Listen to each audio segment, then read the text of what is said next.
So today we will talk about some of the current topics that are of major concern, I think, to everybody.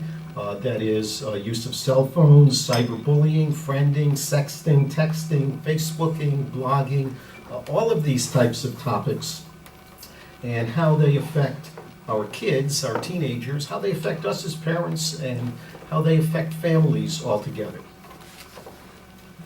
Our first speaker, Patty McLean, is a native of Pittsburgh and received her BS from the University of Pittsburgh. She's lived in Washington for 15 years previous to coming here. She spent 10 years with the FBI. She taught with the Frederick County Public Schools in Maryland. She then joined the National Center for Missing and Exploited Children in 2006, became the program director for the Buffalo area for the National Center for Missing and Exploited Kids.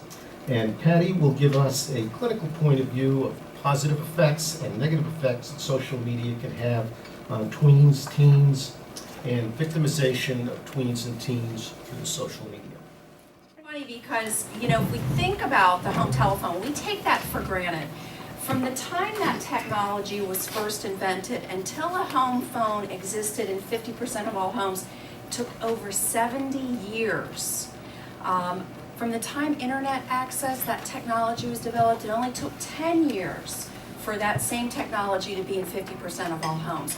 And I think there in a little capsule, sometimes quickly and readily, I hope, signifies and shows us why we see some of the things that we do when it comes to the internet and technology. Unfortunately, children today are increasingly experiencing, they're committing, and they're tolerating very aggressive and hostile behavior when it comes to the internet and technology. And when we really start to think about it, what's causing these increases, what's really going on in the world of children today, and a couple things emerge. First of all, technology is a wonderful tool and it brings the world to children, but it also has some limitations in the sense that often our communications, in a sense, if you think about it, are not anonymous. Children are looking at the screen on their phone, or they're looking at a computer screen, and they're not looking at somebody face to face. And that really changes communication, because when it's anonymous, oftentimes children feel like they can say what they want and they can behave in a way that they wouldn't necessarily behave in if people were listening, observing, or if they were looking at somebody. The other reality is that we also seem to live in what we call anymore this age of rage. Our society really has become one that unfortunately promotes meanness. And what we sometimes forget as adults, and the entertainment industry forgets, and media forgets, is that our youngest members of society are still so impressionable. And we clearly know that all of that repeated exposure to that kind of material, whether it is the meanness or it is sexually explicit material, adversely impacts development and adversely impacts adolescence. So we see this increase in cyberbullying, and obviously it's mirrored by the increase we see in society with this age of rage that we live in. It also plays a role when it does come to this issue of sexting, because over the last 3 years, we have seen a significant increase in the number of instances, again, where it's not an abuser or a molester recording it and putting it out on the internet as child pornography, but we have children and teenagers self-producing child pornography, because that's really what it is.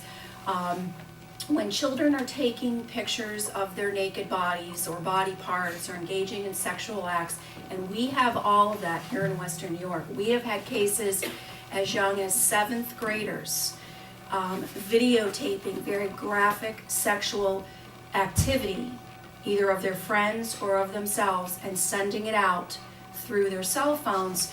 Again, we are talking about peer-to-peer transmission. It's interesting, when I went back to work 5 years ago from the National Center, I had the luxury of being home with my kids when they were younger, but I got them cell phones. I work and they're very active in activities, and I'm dropping them off or I'm running late picking them up, so I give them cell phones. And I probably said to them what other parents everywhere said, okay, Do not run up a $600 phone bill, don't lose it, don't drop it in the pool, that's the stuff we worry about. Never in a million years do we think as parents that we have to say to our children, do not take a naked photo of yourself and send it to somebody. But we do.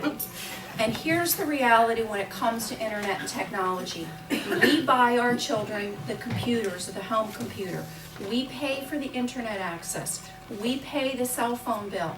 We buy them an army of webkins. And we say, have fun. We forget to say, here are some basic, simple things that you can do to help keep yourself safe.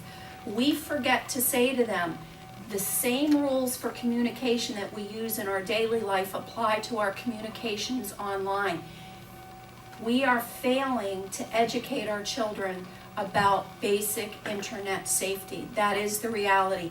I present all over Western New York. My territory actually covers all 8 counties of Western New York, from Lake Ontario down to the Pennsylvania border over to Batavia. And over the years, I've really had the privilege of presenting to a little over 100,000 people now in Western New York. And I love to work with children, and I always start my programs almost the same way. I say to them, if you're sitting around the campfire making s'mores and your clothes catch fire, what do? Do any of you know? Roll on the ground. Roll on the ground. Stop, drop, and roll. And it's interesting, universally across the country, children know that basic, simple safety rule. And then I'll say to them, okay, what's the #1 rule when it comes to internet safety? And it's silence, or there's mumbling in different areas.